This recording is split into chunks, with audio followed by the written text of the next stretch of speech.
Gagawin mo lang dyan, focus ka sa lutong bahay. Out na yung mga process, outside food. Pero carnivore na ako, look. Yes, outside food. Kahit sabi mong carnivore.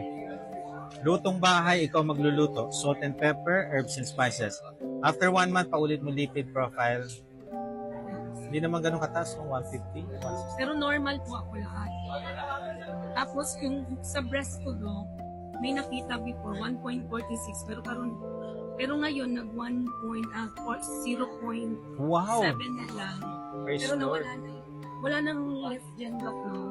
Left side. Kasi dati ang birads mo kung 1.4, papabiopsy nila yan eh. Yung pinaano na po ako mamo, cis lang talaga siya. Ah, okay. Tapos, yun nga lang po, yung thyroid ko, yung mga bukol. Mag-strict low carb ka. Okay lang po yan. Ang dami ko mga patient, thyroid nodule, Nahihirapan lumiit. po kami sa